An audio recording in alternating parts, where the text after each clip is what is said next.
అమ్మా అంటూ రామలక్ష్మి జానకి దగ్గరికి వెళ్తూ ఉంటే రఘురాం రామ చేయిని అడ్డుపట్టుకుంటాడు. రామలక్ష్మిని ఒక్క అడుగు కూడా ముందుకు వేయనివ్వకుండా గట్టిగా పట్టుకొని, ఇది నా ఇల్లు, ఈ ఇంట్లోకి వచ్చే అర్హత నీకు లేదు అని జానకిని గుమ్మం బయటే నిలబెడతాడు. దాంతో అమ్మ అమ్మ అంటూ రామలక్ష్మి చాలా బాధపడుతూ ఉంటే, ఎందుకే జానకి వచ్చావు, వెళ్ళిపోవే వెళ్ళిపో, నా కొడుకు తలదించుకొని ఇంటికి వస్తే ఎలా ఏడుస్తున్నాడని చూడడానికి వచ్చావా అని బామ్మ తిడుతూ ఉంటుంది. మరే ఆద్య అక్షింతల్లో అలా నల్లగా అయ్యేలా చేసి ఇంత పని చేస్తే అదంతా గమనించుకోకుండా మళ్ళీ ఇక్కడికి వచ్చింది అని పద్మ అరుస్తూ ఉంటుంది. ఇది దాన్ని గమనించుకునేదే అయితే మనమందరము ఈరోజు ఇలాంటి పరిస్థితుల్లో ఎందుకు ఉంటాము? ఆ ఆద్యకి ఎప్పుడు చావు వస్తుందో, ఆ ఆద్య చస్తేనే మనమందరము సంతోషంగా ఉంటాము అని బామ్మ అంటూ ఉంటే, నానమ్మ అని రామలక్ష్మి, అత్తయ్య పెద్దవారు మీ నోటితో ఆశీర్వదించాలి, కానీ ఇలా చావుని కోరకూడదత్తయ్య, ఏంటత్తయ్య ఆ మాటలు అని జానకి అంటే, అవునే ఆద్య విషయంలో మాత్రం ఇలాగే మాట్లాడతాను నేను అని బామ్మ అంటూ ఉంటుంది. ఆల్రెడీ ఆద్య చావు బతుకుల మధ్య హాస్పిటల్లో ఉందత్తయ్య అని జానకి చెప్పడంతో రఘురాం రామలక్ష్మి ఇద్దరూ షాకింగ్గా చూస్తూ ఉంటారు. ఏంటి చెల్లమ్మ, ఆద్య హాస్పిటల్లో ఉందా? గుడిలోకి పాము వచ్చిందని చెప్పారు, కొంపతీసి ఆ పాము ఏమైనా ఆద్యని కరిచిందా? ఏమైంది చెల్లమ్మ చెప్పు అని వెంకట్రావు అడుగుతూ ఉంటే, భలేవారే, ఆద్యకి ఆ పాము కంటే ఎక్కువ విషయం ఉంది, ఆ పాము విషయం ఏం చేస్తుంది అని పద్మ అంటూ ఉంటుంది. అమ్మ అసలు ఆద్యకి ఏమైందో చెప్పమ్మా అని రామలక్ష్మి ఏడుస్తూ ఉంటుంది. ఎవరో ఆద్య తలని పగిలిపోయేలా గట్టిగా కొట్టారు, చాలా రక్తం పోయింది, ఇందాకే మేము హాస్పిటల్కి తీసుకువెళ్ళాము, ఇందాకే ఆద్యకి స్పృహ వచ్చింది అని జానకి ఏడుస్తూ చెప్తూ ఉంటుంది. తనని కొట్టి చంపాలని చూసింది రామ అని చెప్తోంది ఆద్య అని జానకి తడబడుతూ చెప్తూ ఉంటే రామలక్ష్మి శౌర్యతో సహా అందరూ షాకింగ్గా వింటూ ఉంటారు. అమ్మ ఏం మాట్లాడుతున్నావమ్మా, ఆద్యని నేను కొట్టడం ఏంటమ్మా, నేను అలా చేయలేదమ్మా అని రామలక్ష్మి చెప్తూ ఉంటే, కానీ ఆద్య అలాగే చెప్తోందమ్మా అని జానకి అంటే, లేదమ్మా నేను ఆద్యని కొట్టలేదమ్మా అని రామలక్ష్మి జానకి చేతులు పట్టుకొని చెప్తూ ఉంటుంది. నీ కడుపున పుట్టిన నీ కూతురు మాటలు నమ్ముతావా, ఆ ఆద్య మాటలు నమ్ముతావా అని పద్మ అంటూ ఉంటుంది. తన చెల్లి కూతురు మాటలే నమ్ముతుంది పద్మ, నమ్మబట్టే కదా రామలక్ష్మిని నిలదీయడానికి ఇంతవరకు వచ్చింది అని రఘురాం అంటూ ఉంటాడు. ఓహో అదా సంగతి, పరువు పోయిన భర్తని ఓదార్చడానికి వచ్చావనుకున్నాను, కాదు నీ చెల్లెల కూతురు కోసం వచ్చావన్నమాట అని బామ్మ అంటే, అంతే కదమ్మా, రామ మీద నమ్మకం లేదు, ఆ ఆద్యని వెనకేసుకు రావడానికే ఇలా వచ్చింది అని పద్మ అంటే, ఏంటక్క ముందు వెనుక ఆలోచించకుండా రామాని నిలదీయడానికి ఎలా వస్తావు అని పార్వతి అంటూ ఉంటుంది. లేదు రామాపై నాకు నమ్మకం ఉంది, ఏం జరిగిందో తెలుసుకోవడానికే ఇలా వచ్చాను అని జానకి చెప్తూ ఉంటుంది.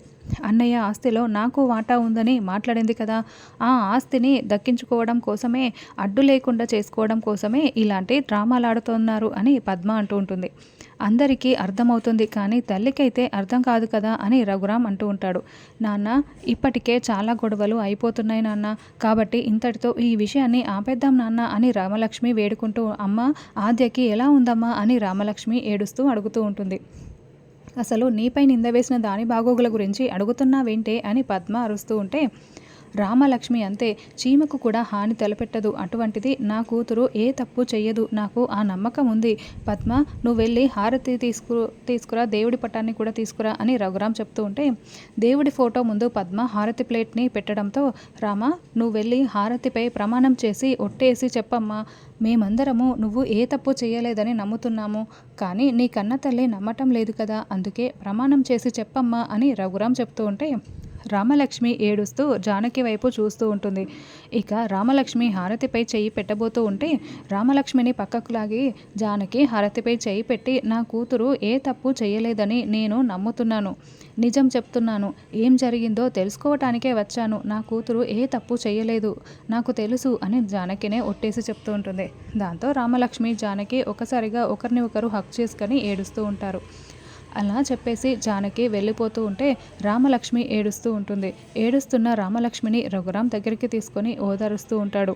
దూరం నుంచి కారు ఆపుకొని కారు దగ్గర నుంచి ప్రవళిక ఇదంతా చూస్తూ చాలా సంతోషపడుతూ నవ్వుకుంటూ ఉంటుంది.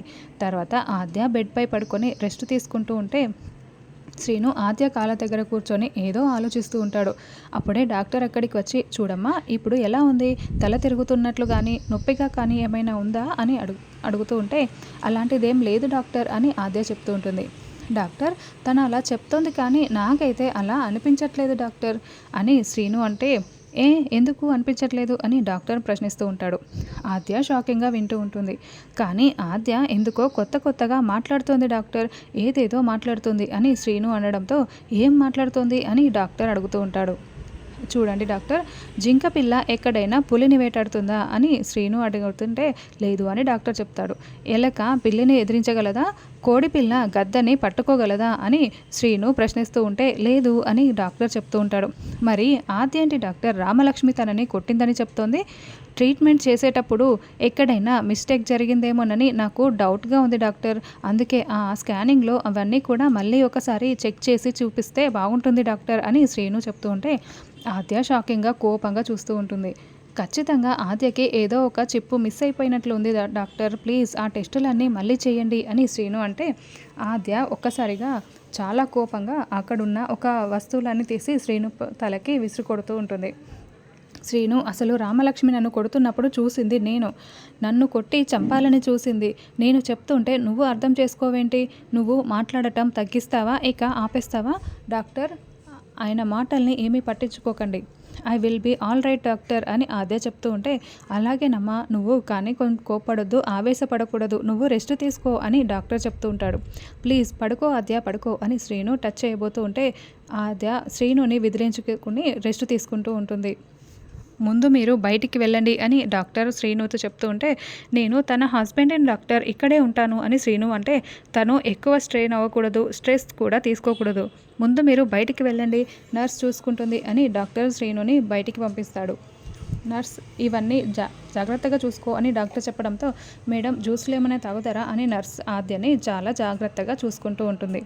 తర్వాత అస్మిత మళ్ళీ ప్రమీల వల్ల ఇంటికి రావడంతో చెప్పు అస్మిత, మళ్ళీ ఏంటి ఇలా వచ్చావు అని ప్రమీల అడుగుతూ ఉంటుంది.